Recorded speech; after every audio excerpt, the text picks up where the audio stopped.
Blog Talk Radio.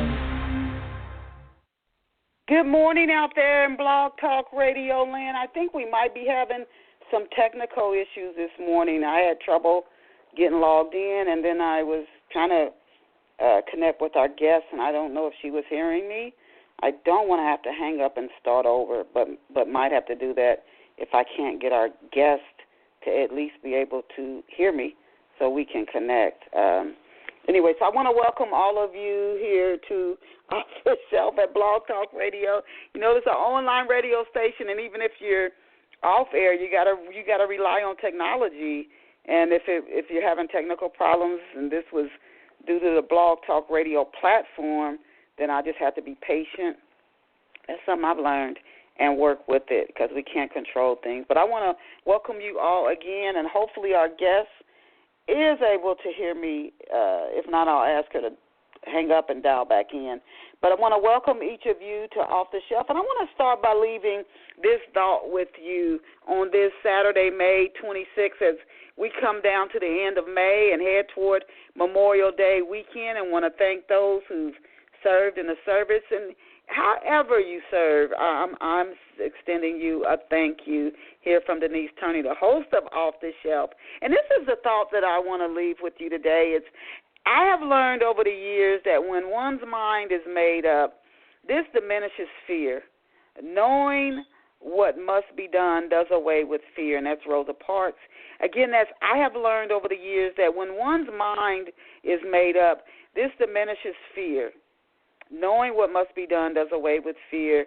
Got to make a decision. You got to decide which way you're going to go, and then the steps might be revealed to you what you should do, and that could also reduce the fear. So again, want to welcome you guys to Off the Shelf for this May 26, 2008, especially to our loyal listeners who've been with us for more than 13 years. We have an awesome author on deck for you, which I hope the technology issues have been ironed out, and she can hear me. If not, I'm going to have to email her and ask her to hang up and dial back in again. I actually had to try to get in this morning 3 to 4 times before I was able to even get in. To all our off-the-shelf listeners, I have a question for you, asking you how good of a mystery sleuth are you?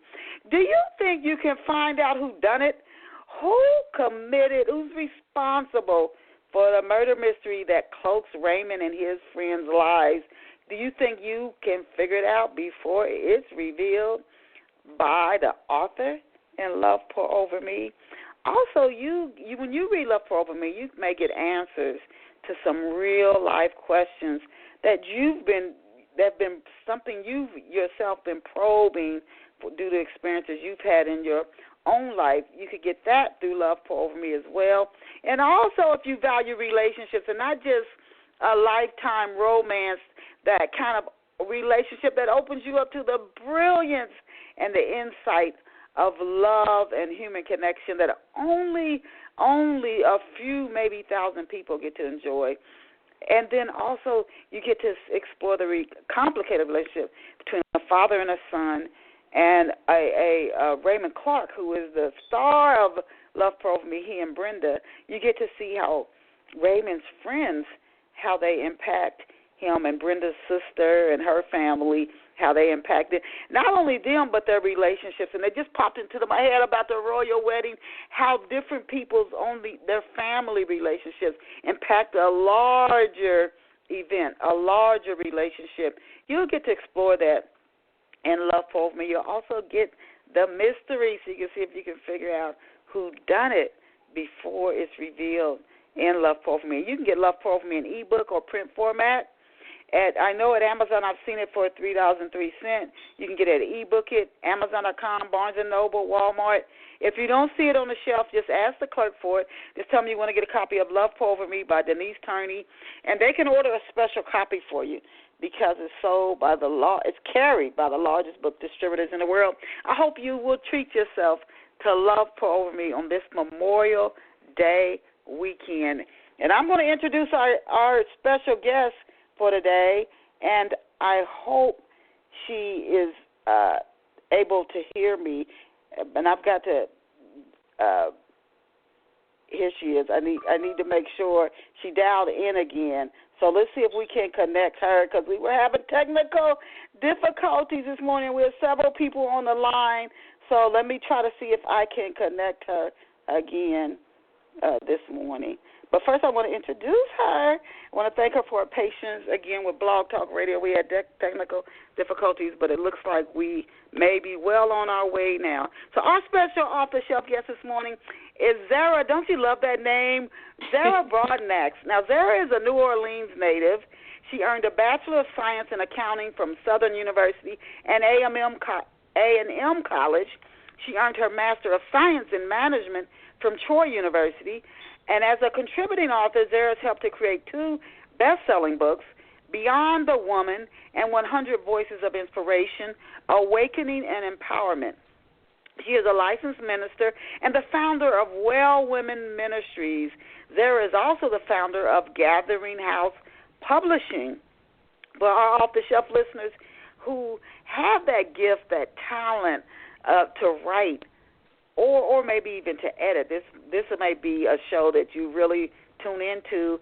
And I want to tell you before I finish the introduction, there's still time for you guys to engage with this awesome guest on Off the Shelf. And you can go into the chat room, and I also want to give you the dial-in, and it's 347-994-3490. Again, it's 347-994-3490. If you are an author or you know somebody or you have a strong appreciation for books, just ask them to dial in to 347-994-3490.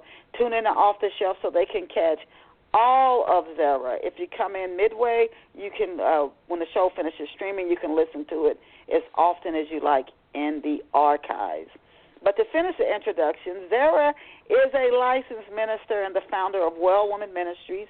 She's also the founder, as I previously stated, of Gathering House Publishing. We're going to go into that more in the show. She's a newly published GHP anthology is Beauty for Ashes. Beauty for Ashes. This is a nonfiction book, and we definitely want to talk about that because I know there are probably listeners who are dealing with these Beauty for Ashes life situations right now. Now, Beauty for Ashes is a book that is part of the Fathers, Daughters book series, and you can visit Zara online at GatheringHousePublishing.com, and it's spelled exactly as it sounds, you guys, but I'll spell it. It's GatheringHousePublishing.com. GatheringHousePublishing.com. Now, here's the thing. If you go over to GatheringHousePublishing.com now, you can learn more about her, the books that the Gathering House Publishing publishes, some of her other works, even while you enjoy this interview. And again, that's GatheringHousePublishing.com. Welcome to Off the Shelf, Zara. Good morning. Thank you. How are you, Miss Denise? I am blessed on this Saturday, May the 26th morning. And I'm so glad we got to connect. I kept trying to dial in. I said, how come I can't get in? So finally I got in, and I'm glad that you got in and sent me the email. So thank you so much. I appreciate that. And it's just a joy to have you here with us, Zara. Before we go into the questions about you and your publishing company and other work you've done, I'm going to ask you about 3 or 4 questions that I ask every guest.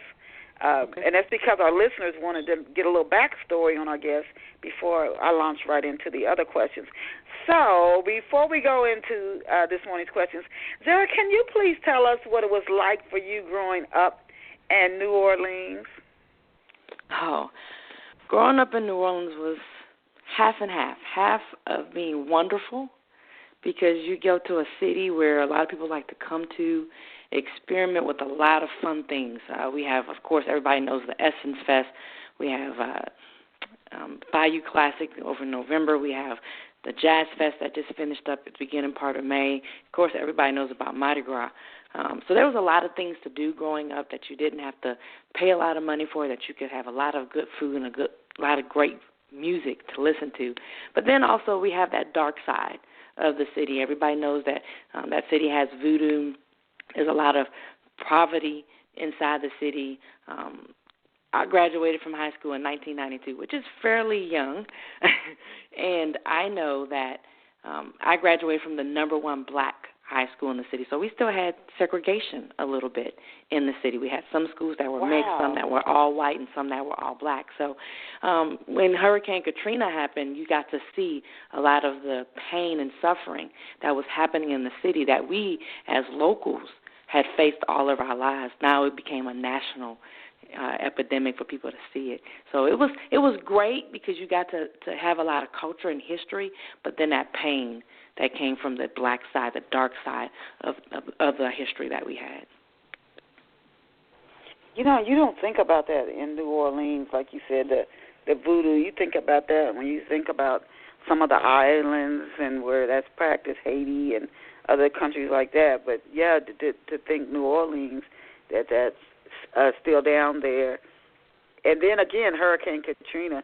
I know people who went through that who were still dealing with the fact that you just lose everything.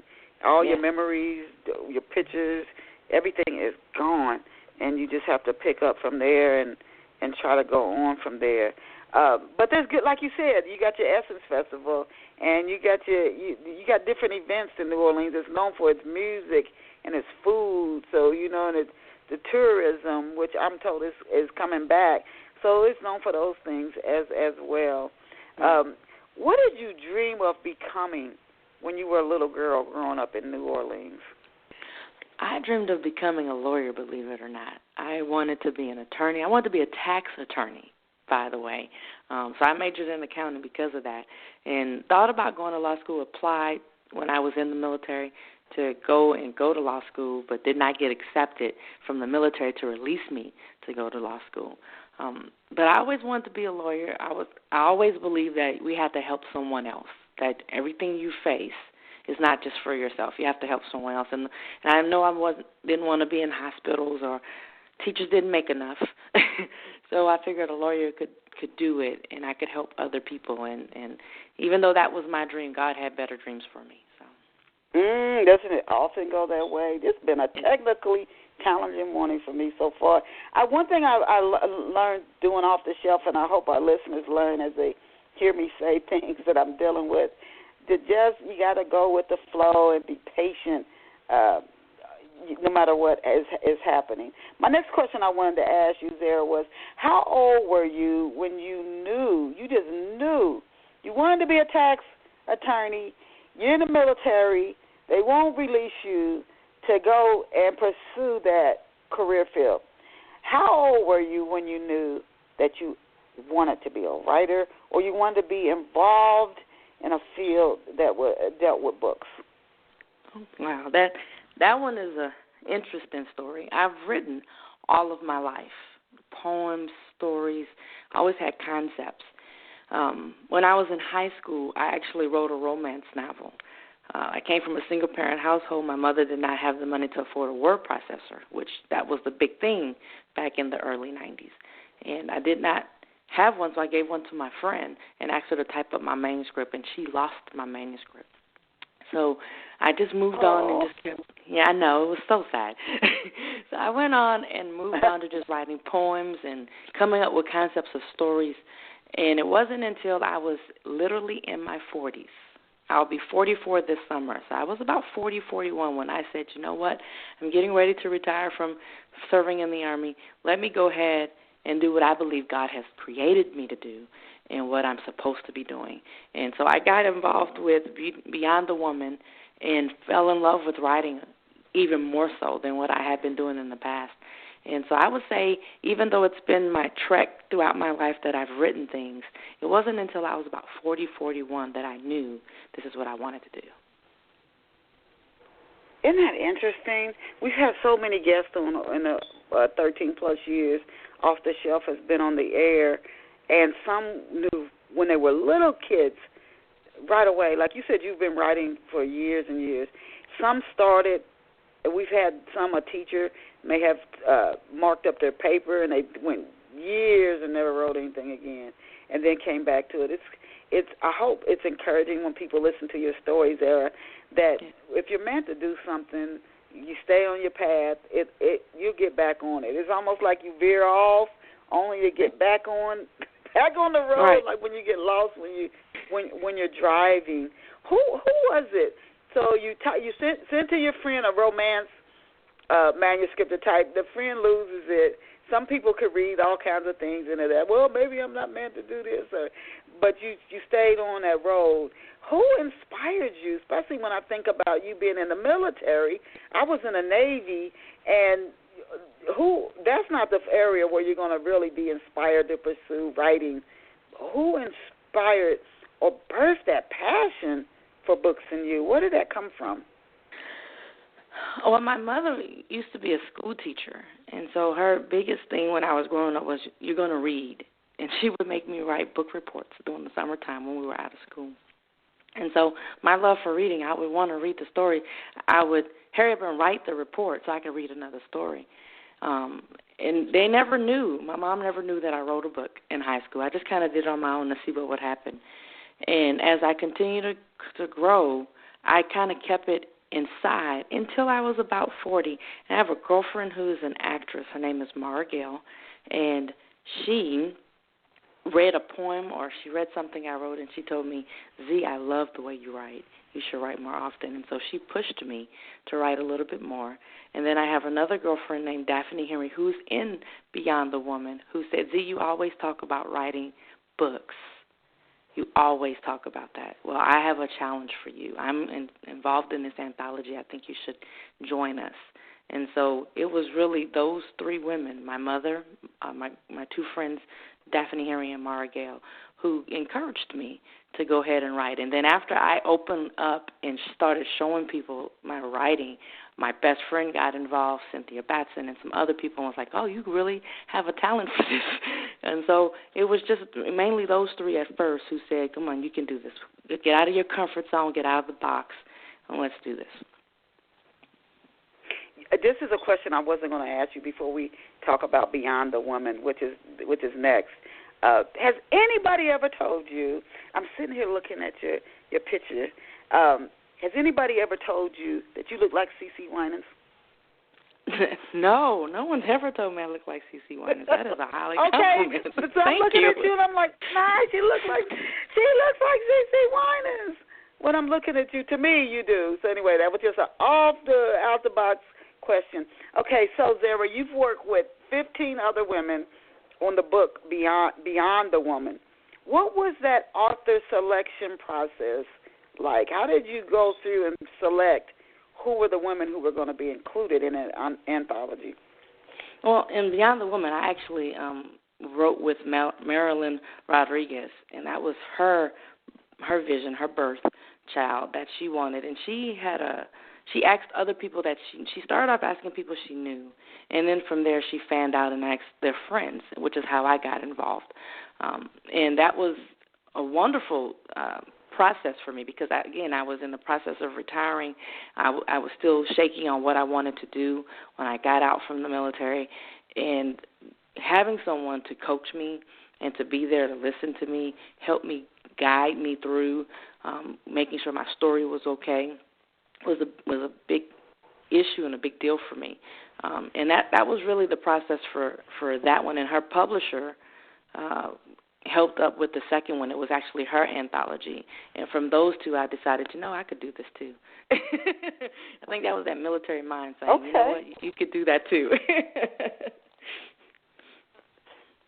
So you that was just the process. You weren't behind the scenes on selecting the authors in Beyond the Woman. Can you tell us a little bit more about Beyond the Woman, some of the stories that are included in that anthology? Yes, Beyond the Woman is more of a spiritual anthology. It's quite a few of us who write, all of us write personal stories. I looked at friendship. My story was called The Hitchhiker, and it's when you take that saying, people come into your life for a reason, a season, or a lifetime. And I kind of expand on how I see people in that. And I give them names like hitchhiker, ride or die, or a companion traveler. And I kind of express what those people, how they treat you in their life and the characteristics that they have, and who you want and who you don't want. And so you can handle how those things are, because if not, you'll get hurt. There's another one that talks about wholeness. There's another one that talks about relationships when it comes to branching out of what you have, what you need. There's a lot that deals with not Christian-wise but spiritual, to let you realize that there is someone bigger than you and that you're destined to do great and wonderful things and to go out and try to reach those things. Even in this world where it seems so murky a lot of the times, that message, thank you for being a part of that message, is so important today. I mean, because if you just look out your window, you're like, I'm not even going outside. That message is so, so important today. You were working with other authors on Beyond the Women. You know, when most people think about writing, whether it's fiction or nonfiction, it's just one writer just putting your head down and getting that work done. What was it like contributing to a book that other authors are working on? Did at any point were you all having to work together, or did the editor come back out to you and say, Zara, can you change your story a little so we stay with the theme of the entire anthology? What was that process of working with more than a dozen other authors like? Well, for Beyond the Woman, the most they did was they did tell me, you're not expressing enough.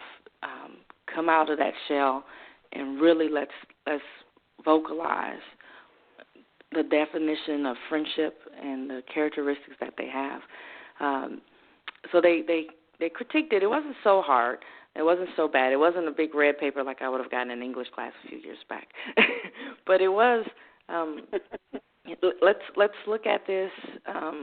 Imagine, and what they told me was, imagine you speaking to a young you. And what is it that you want that young you to know now that you're older about friendships and the people that come in and out of your life? And when they said that, I got it instantly, because I'm a big person who focuses on legacy. And I wanted not my legacy to be that people should be able to run over you or take advantage of you, or that you don't understand who people really are. I wanted the younger me, as well as everyone else out there, to realize people are who they are, and you can't change them. But you can just love them, and you have to be mindful of what their purpose is in your life. And if you figure that out early on, you won't set an expectation that they can't succeed and you'll get hurt by. And so that's what I wanted that young me to know. Don't over stress yourself, but get to know the person and realize, okay, this one really can't offer. They're more of a taker, and I can only give so much. This one here will only bring equal stuff to the table, and that's all they're going to do. But then they have this one who is going to go beyond, just like you are, and that's the one that you know is your friend. Wow, very interesting to know the role someone play. You know what? I wasn't going to ask you this, but since that's just interesting to me. How did you come up with that concept to know this? Don't set higher expectations. Really, try to figure out why are they even in my life right now, and don't ask somebody to do more than they are maybe even assigned to do in your life. How did you come up with that concept? Oh, that's a really good question. No one's ever asked me that question. And that's life experience. I am really a giver, and I do a lot for people. I don't mind doing anything for anybody, but I do more for the people I love and for my friends. And at times people take that and they use it for their advantage, and it becomes a disadvantage for me, and I get wounded and hurt. And then I remember at one point looking at that going, why me? I got this email, and it talked about people coming to your life for a reason, a season, or a lifetime. And I looked at that and said I could see that, because there were people who I was trying to keep into my life that did not need to be there.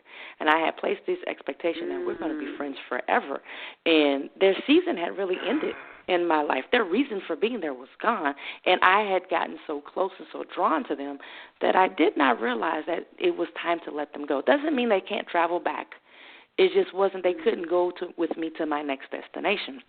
And so as I did that, I started reading more into the Bible and getting more into my spirituality and saying, okay, God, what do you have for me? And I realized that Jesus had 12 friends. It's not that he didn't have an abundance of people around him. He literally had 12 friends. It was his disciples. And he had 3 that was in his inner circle. And I thought about that and said, you know what? He didn't take the 70 that he sent out 2 by 2 into other worlds and say, you're my friends. He just sent them out and said, you're my associates. And all the people that will come and hear him speak were acquaintances. He didn't treat them as if they were his friends. You need to figure that process out, too. Everybody you meet won't be your friend, and everybody you communicate with is just maybe an associate and maybe no more. And so I had to figure that out the hard way by trying to figure out who these people are in my life. And I tried to use the example of the 12 disciples with the characteristics of who they were and said, okay, you know, everybody has a Judas. Who's my Judas? Everybody has a John. Who's my John? Everybody has a Peter. Who is that in my life? And as I did that, it made me hone in into the people and into the person of who they really are and what is it that they really want. And by doing that, I no longer put expectations. I watched your works and see it and saw if they matched up with your work. And if they didn't match up, then I know, okay, you know what, maybe you're not, you know, this kind of person. Maybe I need to treat you this way. And I didn't just blatantly do it. I still kept it real to myself and true to who I was. But I didn't put more into you if you didn't deserve it. Can you tell us about the Hitchhiker, your story in the anthology? Can you tell us a little bit more about the Hitchhiker, the title of your story in the book Beyond the Woman? Yeah, the Beyond the Woman came out in May of 2016, and I wrote this book. I wrote the story called The Hitchhiker, so I could, again, talk about the different characteristics of who people are. The hitchhiker is more so that one who uses you. It's more of an acquaintance. You know, the one who every time they need something, they run to you. You don't ever hear from them. They can never do anything in support of you, but they always have their hand out. And we face a lot of those in our life. We face more of them than anything else. The second person was the companion, the travel companion. They bring equal stuff to the table. But if they have a little extra, they won't share. And those are more associates. You know, we go to work or we go to church or we're in an organization and we're all supposed to be equal level. They treat you equal, but sometimes they want to hoard the extra because they think that's power. And if they have the power, they can do more controlling. They can do more of the business working than what you have. And so those people really aren't that prominent for you in your life to be successful. They're needed, but they're not going to make you whole.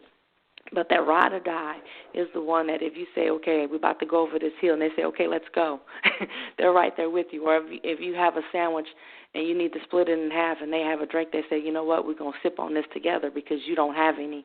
They're the ones who are going to go extra for you. Those are the ones that you can call in the midnight hour and say, I need this of you, and you know they're going to be there. But vice versa, you're going to do the same for them. Those are very rare. We may be lucky if we get one in our lives. I think I have maybe 2, maybe even possibly 3. And I'm just really fortunate that I figured out who they were. But we have more hitchhikers, more who want to pull on you, who want to drain you of your resources. It doesn't actually have to be financial. It could be emotional. It could be spiritual. It could be physical. There's so many things that they can pull from you, where the associate will not pull, but they won't really give more than what they should. This is the level, this is what we agreed on, that's all I'm giving. And so that's really what that story was about. Oh, my gosh. I want to read this story. I'm listening to you, and I'm like, she belongs on OWN or one of these shows. It sounds so simple to you probably when you're saying what you're saying, but there are people who spend decades, some a lifetime, trying to learn what you just said. and I mean suffer incredibly with being used, abused, whether to show somebody, this person, whether it's domestic violence or a friend you thought was your friend, and you find out, oh my God, what they were doing behind your back or saying, and you are crushed. And some people, it takes them years to dig out from that kind of pain. It sounds simple, I know the way you're saying it, but there's so many people I think who could benefit from just what you shared, the way you put that out there, so they'll know I can't invest any more in this person. They're almost like a vampire. I cannot give them any more. I'm thank you for sharing that. I hope maybe you'll find a platform where you can just broaden that message. Could help a whole lot of people, not just teenagers, but a lot of adults as well. Zara, what role did you play in helping to create 100 Voices of Inspiration, Awakening, and Empowerment? What was your role in helping to put that work together? To be honest with you, Denise, it was about the same amount that I did with Beyond the Woman, except for this time it was the publisher who decided to do that book. And so she asked me when I was doing Beyond the Woman, can you write in this one? And, again, I literally had just retired. I had retired in July of 16, and this book came out in November. And I was still trying to figure out, what am I going to do? I know I didn't want to work for the military. I know I didn't want to work for the government. I knew it had to be something that God created me to do. And so I said, sure, why not? And I came up with a different story this time. But it dealt with friendship. It dealt with being vulnerable. Vulnerability, being open to people, and realizing that once you have been hurt by that hitchhiker, and I didn't say hitchhiker, but if you read the first story in the first book, then you kind of figured it was a setback, from that one. Once you've been hurt, how do you push forth and not treat the next person who comes along because you've been wounded? A lot of times when we get hurt in relationships, and we see it more so in male-female relationships, but it's the same with it's a friend or a family member. It has no boundary on sex or type of relationship. It's still a feeling that when we've been burned, when we've been bruised and battered and beaten and misused and mistreated, we all, we're hurt. So we want to take it out on the next person. I love to say hurt people because you do. You're vulnerable. And, we don't want to be hurt, so we want to build walls around ourselves. Well, you can build a wall, but walls keep people out, but they keep you in. And so I wanted to focus on knowing your strengths and being vulnerable, because vulnerability is a strength, and people don't see that. They see it as a weakness, but it's really a strength. So I just wrote the story. Now, one thing I did contribute to this one, though, that a lot of people may not know is right before we went to press, some people fell out of the book, and a publisher was looking for some people, and she asked me to help my two daughters do something for the book. So both of my daughters, at the time they were 5 and 8, wrote a poem, and they got into the book, and they became international best-selling authors. And so I'm really proud of them. That's the one accomplishment. I don't even worry about my story in that book. I'm so proud of them and what they did in that one. Wow. Kudos to them. Can you give us a glimpse, before we talk about your publishing house, can you give us a glimpse into, you're working on a children's book, into the children's book that you're writing on? Yes. When I was living in Oklahoma and my oldest daughter was going to kindergarten, I was like, these kids, some of them have no clue what's going on. And I had written a book. I mean, I'm being honest, and I want to say it. I'm just going to say it because we have kids raising kids. They don't really know about what is needed to provide for their children before they go into school. See, I understand that by the time they get to school, if I haven't poured everything into my children that I want them to know and believe that I believe, by the time they get to school, it's over. Your influence is over. And so I looked at a lot of those kids and say, they don't really understand school. They don't understand the benefit that it has because we as a culture have kind of lost it. We've kind of kicked it to the curb and say, oh, no, we don't really need it. School is highly important. It develops you, not just educationally, but socially, mentally. It develops you. And I'm looking at these kindergartners going, they really don't get it. So when my oldest was turning about 2, I decided to throw this birthday theme about being an author. And I wrote this children's book, and I put her name on it, and I gave it out as an invitation. And it just kind of explained what school was about. And so I said, I think they need my book. And so I went back to go get off the computer, took her picture and her name off, put my stuff on it, and said, okay, now I need to find a really good illustrator, because all I did was put it on PowerPoint, and just because it was an invitation, it was supposed to be a joke. But in that, a lot of people told me that their kids wanted to have this read to them every night before they went to bed. And I said, maybe I got something here. So I decided to start. I decided to start expanding that and developing it. And so I have a girlfriend here. Her name is Willette Battle, and she owns Willette's Prism. She's a multi-mixed media artist, and she's working on my illustrations. And we just had a powwow conversation about maybe 2 weeks ago, and I said, you know what? It's a book about school. I want it out for next summer. And I want the illustrations to be really, really nice because I want people to be prepared to give to their pre-K or kindergartners so they won't be so scared. They'll really know what school's about. Now, I may have some concepts in there that comes from old school because I'm a little older, but I do believe that, you say the Pledge of Allegiance when you come into the school. I do believe that you should have a nice lunch. I do believe you should have recess for little kids and maybe nap time because they need it, and so do you as an adult. So just to give them a basis and concept of what it is. Show them PE because they need to work out. Let them go outside and have fun. Explore art with them. Get them some music.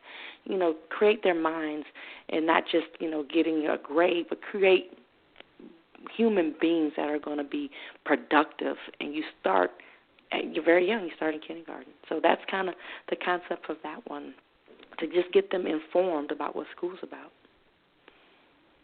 Oh, it sounds like a great book. And when do you think it will be out? When do you think it'll be on the market? I'm hoping that it will be out next May or June. That way people can start getting it over the summer, and then their children can be prepared for when school starts in August, September. So I'm shooting for a May, June, so an early summer release. Thank you. Okay.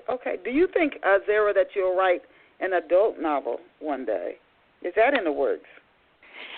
I have some concepts in my mind that I want to do. I think it's going to be a series. I'm looking at something called like Soul Sisters, and you get to follow these friends. And it's really based off of, some of it is some of the experiences I've had with some of my friends, and then some of it is just my mind going wild because the characters are speaking to me in ways that I didn't know that they could talk. But I want to write almost every genre. I want to write romance novels. I want to write novels for adults. I want to write children books. I want to write a wonderful cookbook. But right now, it seems like nonfiction is where people are guiding me and where the Lord is sending me. But I want to write. It's almost like, I don't know if you've heard of her, Enjoy, in her New Day Diva series, but I could see Soul Sisters being like that. You follow these women and how their paths connect to each other, and then you get their backstories throughout, and as well as what's going on. And then you can guess about where the future's going to bring them. Okay. Now, you've got so much going on, Zara. You also are working on something like a spiritual book. And I wanted to ask you what key tips or strategies in that book will you share with readers. In your book, there's more about the spiritual birthing concepts and ideas. Oh, yes. When I was in Oklahoma, it just hit me. And I don't know why, because I had already had my 2 children, and I had already said that I was not having any more children. I'm to and through, and I'm sticking to that. But I felt like I was pregnant with something, and I couldn't figure out what it was. Like, why do I feel like I'm pregnant, and why do I feel like I'm going through these motions of being pregnant? And it wasn't a physical pregnancy; it was spiritual, and I could really feel this conception of something in me forming, and I felt like I really was naturally pregnant. And I realized that when God gives you something, or when you have something inside of you, it is the conception, and you are pregnant with it. That's why we always talk about, you need to birth that. Well, before you can birth anything, you have to conceive it, and then you have to carry it so it can grow. We don't get pregnant today and have the baby tomorrow. It takes 9 months for that child to develop and grow inside of you. And the same thing with businesses or stories or anything you have in your life. It takes time after you've conceived for you to carry and nurture and develop that idea, that concept, that business, that story, and then you can birth it. But at the same time, we, as humans, we do things to terminate the pregnancy. Not only in the natural, but we do it in the spiritual. We have abortions. We miscarry. We also try to figure out ways to develop a child that isn't ours. We do surrogates, or we adopt, and we probably wasn't told. So I decided to look at the concepts of what you're supposed to be doing in life that you're supposed to be pregnant with, that you may not really be pregnant with, and birth it. And really the story came from Abraham and Sarah from the Bible. Sarah was barren, we all know that, but she was promised to have a child. And she, being in her old age, decided that God was funny, and she wasn't going to be able to do that. So she gave her handservant to Abraham. She gave Hagar to him and said, birth the baby. She decided to have her own surrogate when she was told that she was going to be the one to conceive and to carry. She decided to speed up the process. And in doing that, she could have messed some stuff up if God wasn't so graceful and so merciful. But she did that, and then even in that, she turned wicked towards her handservant because she got upset. She saw jealousy come out. And those are the things that when we're not doing what we're supposed to, all of those seeds come from what you were wrong in doing. Jealousy, hatred, no love, law of loss. All of that comes from those seeds that you planted. And so I looked at it and said, you know what, I could probably speak this in a way people will understand. We all understand being pregnant. We may not understand spiritual aspects. So I wanted to go take a spiritual thing and move it to a natural one. Okay. How can somebody, Zara, we're talking about things that people, if some of us, I think, have so little hope for ourselves that it's just, if I can just get through this thing called life and be done with it. And you can literally see that in people's lives. Years ago, I remember Jesse Jackson used to say, keep hope alive, because he saw some people don't have it. They just want to get through and be done with it. But some people have enough hope to say, let me see if I can figure out what my purpose is, why I'm here. How can somebody identify with their purpose or their destiny? We talking about being pregnant. How can you know this is what I'm supposed to be doing right now? Well, before you even get to the fruit of knowing what you're supposed to be doing, I think you have to consult the maker.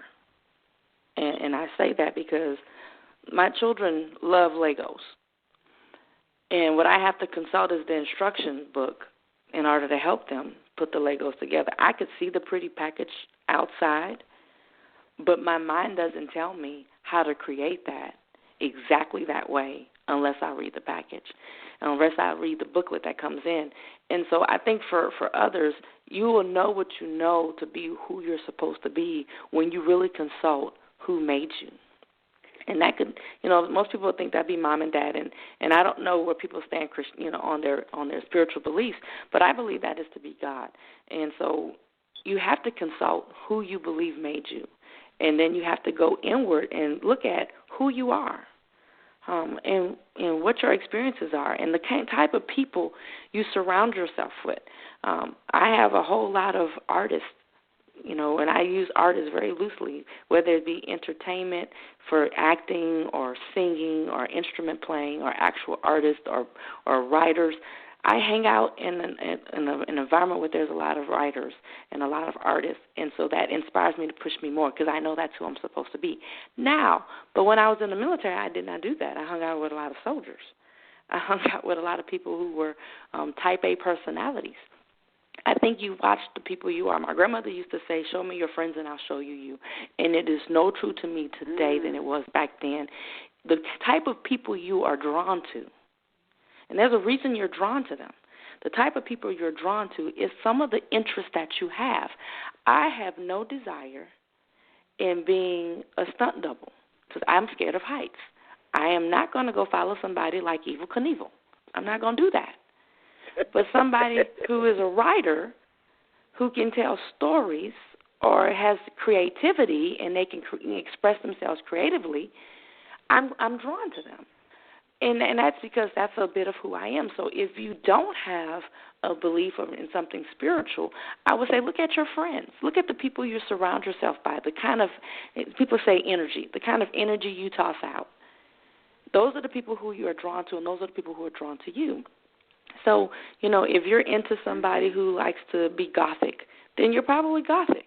If you're into somebody who loves love, then you're probably a romantic. If you're into somebody who likes to help people with being a nurse or a doctor, you should be in the medical profession. If you like the law, you should be in politics or be a lawyer. I think if you look at the people and the things that excite you when it's just every day, those are the things you should be drawn to. Those are the things you find that can help you, and you live in that. And every day you find people who will encourage you to stay in that.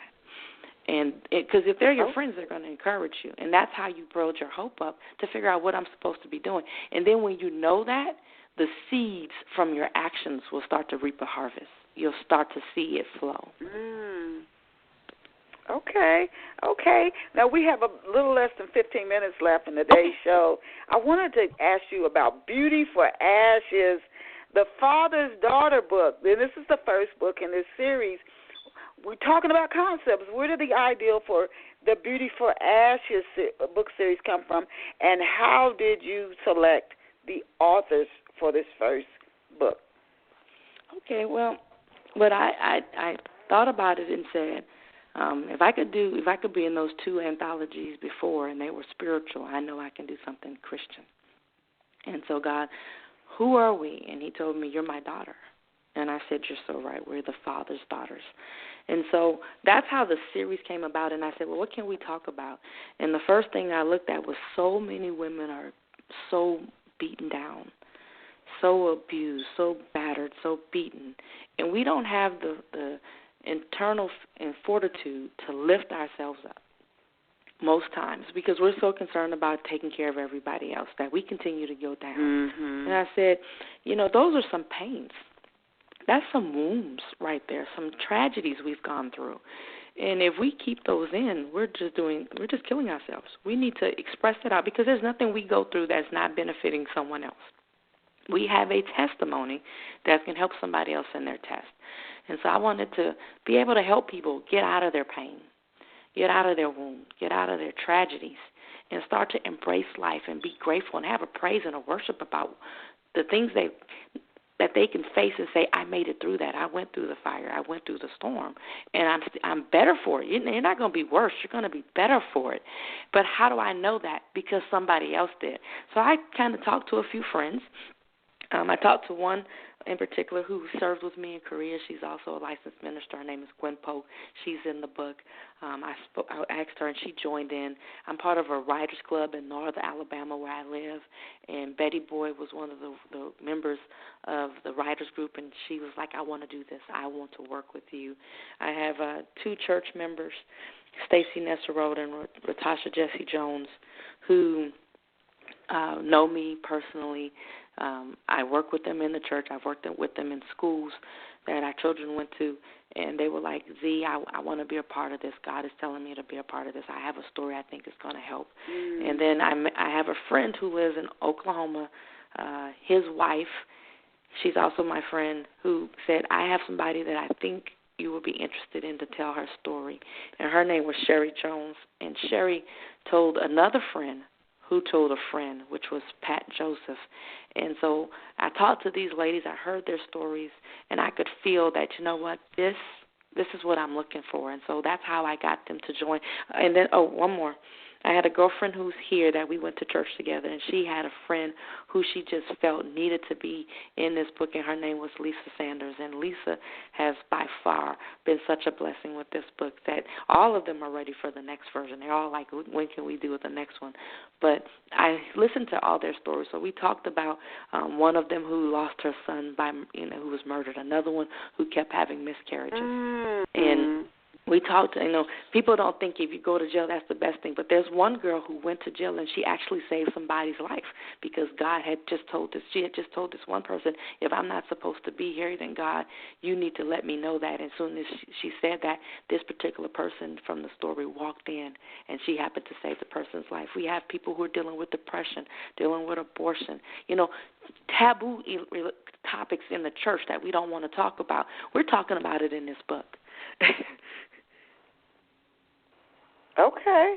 And you know what? So to be in the story, let me ask you this. You said some of the stories of some of the women that you talk about, one who lost a son due to murder, I can only imagine. And then the other things that some of the other women that went through, did they have to go through something really trying?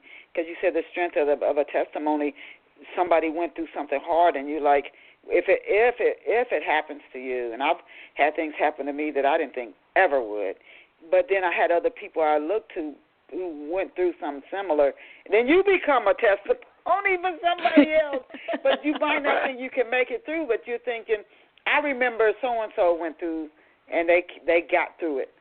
I mean, not that it's going to be easy, but they got through it, and that gives you strength. Was that a criteria for the women to be in the group? When you went out, did you say, you have to have gone through some big life struggle to be included in the book?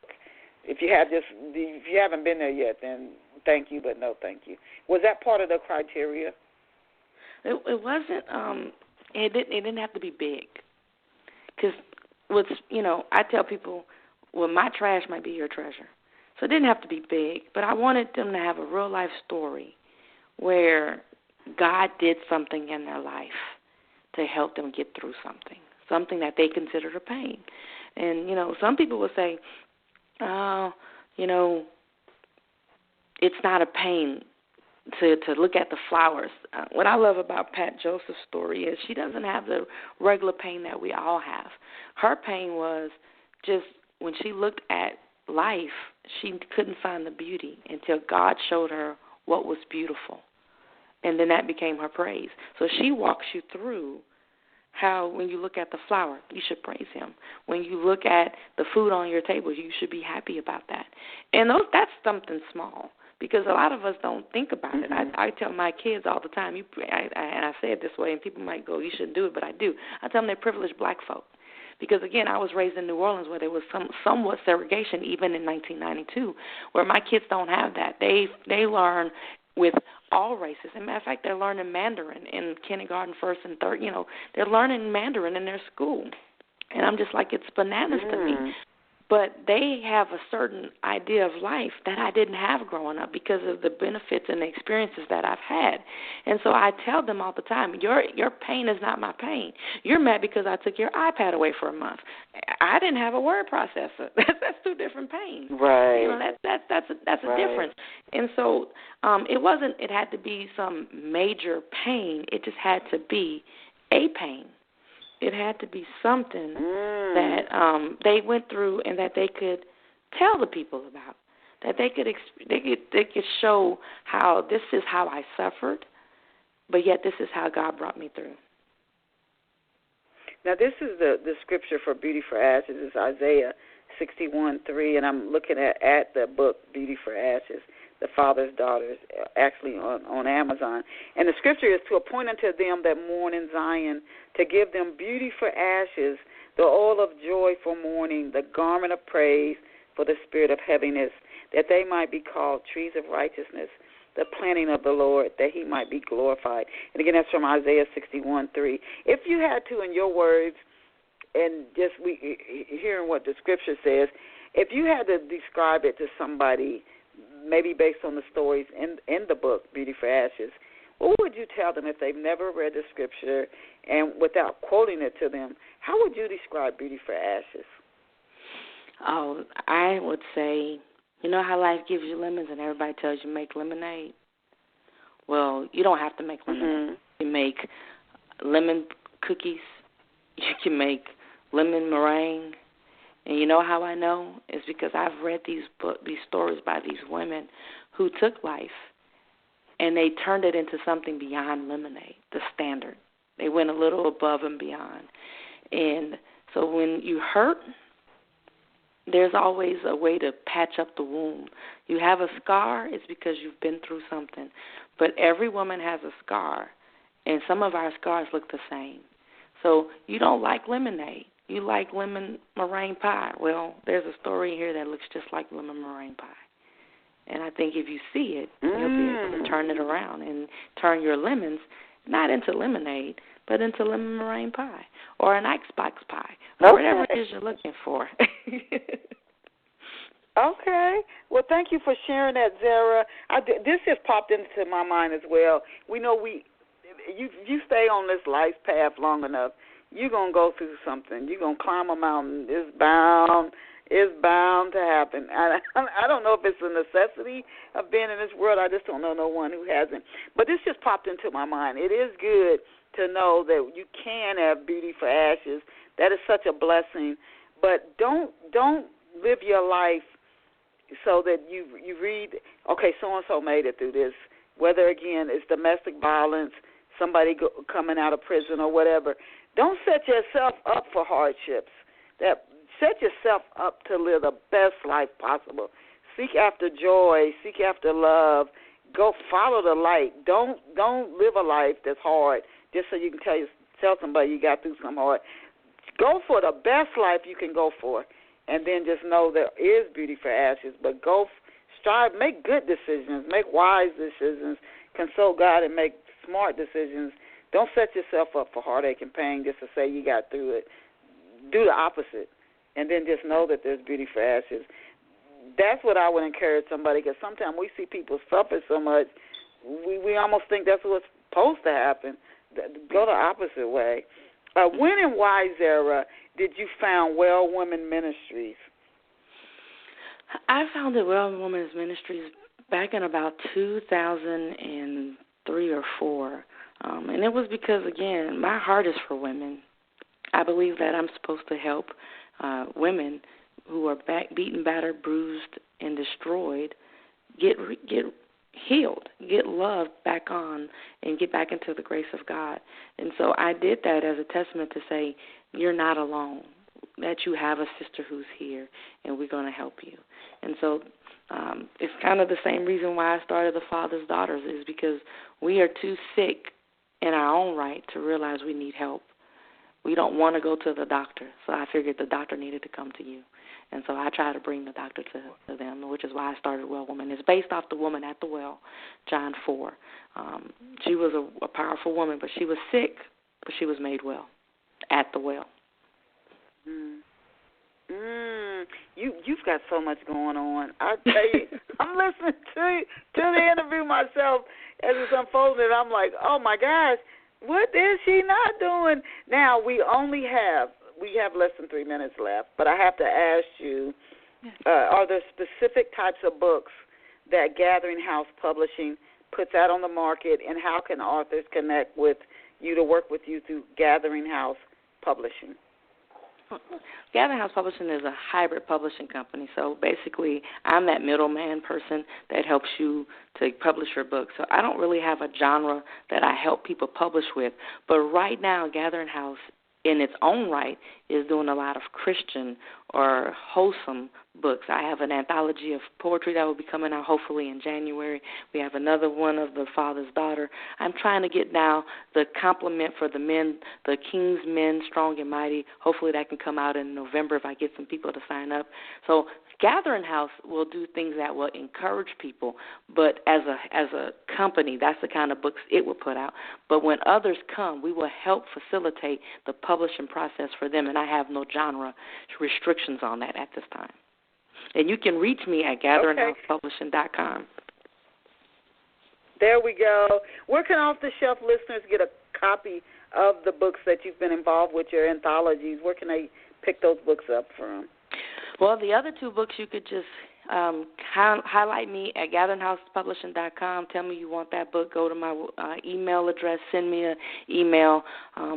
They also are available on Amazon as well. All of the books are on Amazon. And I might add those two books to my website so people can get them easily. I'll maybe do that this week or so. And if you're on any social networks and people want to keep up with what you're doing, any upcoming and speaking engagements or appearances that you have, where could people find you online on the social media networks? My social media is Zara R. Broadnax on Facebook, Instagram, and Twitter. It's ZARARBROADENAX at either any of those three, as well as you have my website where I have right now my book tours, and I'll be speaking. I'll put speaking engagements as they come up about in the near future. Oh, we have been delighted. Oh, my goodness, the different things that Zara shared, her hitchhiker story and the different roles people play in our lives and the beauty for ashes, and you don't have to just take lemons and turn them in the lemonade. You can turn it into different things, lemon meringue pie, or so many different things you can do with challenging experiences. But remember to always go after Father Light, seek after joy and good experiences. You don't want to seek after tragedy. You want to go after the best, the best, the best. That's what your goal should be. But this beauty for ashes, should something unfortunate occur in your life. So we have just been blessed to have Zara Broadnax here with us. She is a New Orleans native and a Millis Memorial Day weekend. She's military. You know, we know Veterans Day is in, I think it's October or November, but she served in the military, so we thank her for her service. And books and anthologies, she's a contributing author or affiliated with are Beyond the Woman and 100 Voices of Inspiration, Awakening, and Empowerment, and Beauty for Ashes, the Father's Daughters book series. She's also affiliated with Gathering House Publishing. For our off-the-shelf listeners who are interested in reaching out to her through Gathering House Publishing, she said there's no genre limitations, and I'll give you that URL before we close. Zara is also a licensed minister and the founder of Well Woman Ministries. I wonder if hearing all this, does she think, my God, sometimes you don't think about it when you see it broken apart, but when you put it all together, you're like, oh, my God, I really do have a full plate. So we want to thank her for taking time out of her busy schedule to share and be with us and bless us and bless our listeners here on Off the Shelf. And Zara is online at gatheringHousePublishing.com. It's spelled just the way it sounds, GATHERINGHOUSEPublishing.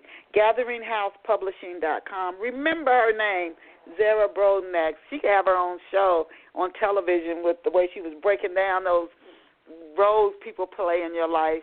I could just see how that could benefit so many teenagers and people in their early 20s.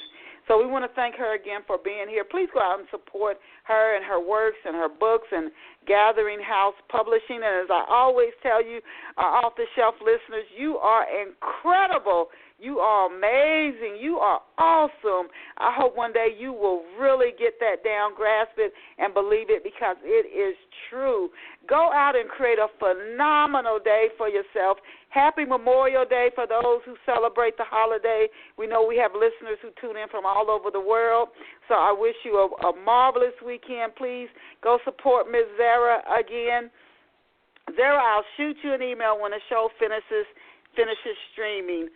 Have a blessed day, you guys. Bye for now.